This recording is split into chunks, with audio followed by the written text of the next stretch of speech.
फटाफट अंदाज में खबरों के बाद बड़ी खबर मथुरा से आ रही है, जहां पर धीरेन्द्र शास्त्री की यात्रा में एक संदिग्ध पकड़ा गया। संदिग्ध व्यक्ति ने नीले रंग की वर्दी पहनी थी। संदिग्ध व्यक्ति ने पुलिस के जूते पहने हुए थे। संदिग्ध ने गले में यूपी पुलिस का आई कार्ड पहना था। संदिग्ध व्यक्ति से पुलिस पूछताछ कर रही है। यूपी पुलिस का आई कार्ड, नीले कपड़े, यूपी पुलिस के जूते, कौन है ये जिसके बारे में पुलिस को ही नहीं पता है, इसलिए पुलिस इससे पूछताछ कर रही है।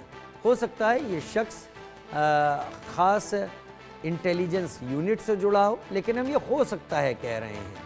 ये जांच के बाद ही पुलिस साफ कर पाएगी कि क्या ये शख्स वाकई सुरक्षा के लिए था। वीर नारायण शर्मा मेरे साथ लाइव ज़्यादा जानकारी के साथ जुड़ रहे हैं। वीर, क्या क्या जानकारी है इसके सिलसिले में?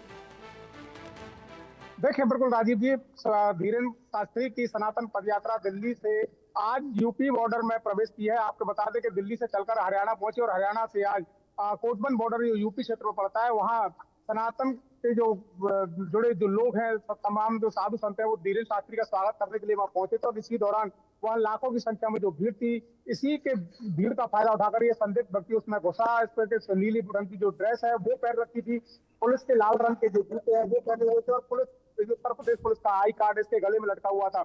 लेकिन जिस तरीके से पुलिस सुरक्षा व्यवस्था वहां की गई थी, पुलिस को जैसे इसकी जानकारी हुई कि ये व्यक्ति संदिग्ध है, पुलिस कर्मी नहीं है, तो तत्काल रामविलास नाम के जो इंस्पेक्टर हैं, उन्होंने इस व्यक्ति को हिरासत में ले लिया। हिरासत में लाने के बाद पुलिस अधिकारियों को इसकी सूचना दी और गाड़ी में बिठाकर इसे थाना कोसीकला ले जाया गया और पुलिस के जो अधिकारियों से अब लगातार पूछताछ कर रहे हैं। जिस तरीके से सड़क पर उससे पूछताछ की गई थी, वो कुछ बता नहीं पाया।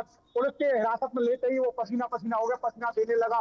कई बार उसे अलग अलग जगह ले जाकर के पूछताछ की गई, लेकिन वह अपना नाम सही से नहीं बता पाया। उसे आई कार्ड गले में से उतार करके पुलिस कर्मियों ने जेल में रखवा दिया और उसे कई बार सड़क पर अलग अलग जगह ले जाकर के पूछताछ की गई, लेकिन वो सही नाम पता नहीं बताने पर वो पुलिस को गहराता गया। और गहराने के बाद एसपी ट्रैफिक के द्वारा, जो मनोज कुमार यादव एसपी ट्रैफिक लगते हैं, उनके द्वारा तत्काल उसे पुलिस की गाड़ी में बिठाकर कोसकेला थाने पहुंचा दिया। पहुंचाने के बाद अब पुलिस की जो टीम है वो अलग अलग तरीके से उससे पूछताछ कर रही है। अब पता चलेगा पूछताछ में कि आखिरकार ये किस विभाग से जुड़ा हुआ पूरा मामला है, क्योंकि एलआईयू के जवान भी उसमें शामिल थे, लेकिन ये ना तो एलआईयू का अपना परिचय पेश हुआ, ना परिचय पत्र दिखा पाया। जिस तरीके से ये पुलिस का आई कार्ड उसके गले में लटका हुआ था, जब पुलिस के आई कार्ड के बारे में उसे जानकारी की तो कोई सही डिटेल्स नहीं दे सका और इसके बाद में पुलिस कर्मियों का जो शक है वो गहराता चला गया। तो कहीं ना कहीं जो सनातन की जो पदयात्रा है उसकी सुरक्षा को लेकर के जिस तरीके से पहले से ही पुलिस और प्रशासन के अधिकारी जो चौकन्ने थे, पुलिस हर गतिविधि पर नजर बनाई होती है, एलआईयू और खुफिया विभाग के जो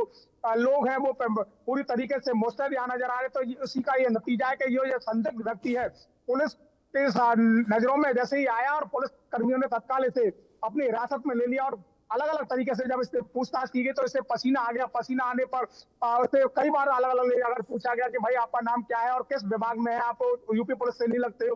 तो ये व्यक्ति सही तरीके से जब जवाब नहीं दे पाए तो अब इससे अलग अलग पुलिस की जो एजेंसियां हैं वो कोसीकला थाने में पूछताछ कर रही है। हालांकि पुलिस के अधिकारियों का अभी तक इस पूरे मामले में कोई आधिकारिक बयान जारी नहीं हुआ है। पुलिस का बयान जारी होगा तो अपने दर्शकों को जरूर अवगत कराया जाएगा। जी, कहाँ ले जाया गया है इसको इस वक्त?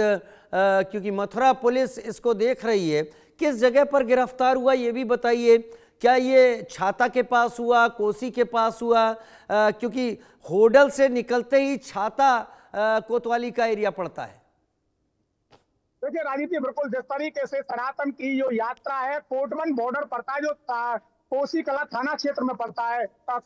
होडल से निकलते ही कोटबन बॉर्डर है, वो यूपी की सीमा में, और यूपी की सीमा में यानी कि जो टोल टैक्स है, टोल टैक्स पर ही हरियाणा पुलिस से सनातन पदयात्रा को यूपी पुलिस ने रिसीव किया था। वहां कैबिनेट मंत्री लक्ष्मी नारायण चौधरी धीरेन्द्र शास्त्री का स्वागत कर रहे थे। इसी दौरान टोल टैक्स पर ही इस संदिग्ध व्यक्ति को यूपी पुलिस ने वहां हिरासत में लिया, क्योंकि जिस तरीके से वहां टोल टैक्स है, टोल टैक्स में लाखों की संख्या में वहां भीड़ थी सनातन हिंदुओं के। और वहीं पर धीरेन्द्र शास्त्री का जो स्वागत का जो कार्यक्रम है, ढोल नगाड़े बजाकर वो मंत्री के द्वारा कराया जा रहा था। इसी दौरान यूपी पुलिस के जो जवान है, खुफिया एजेंसियां हैं, वो वहां पूरी तरीके से अलर्ट थी।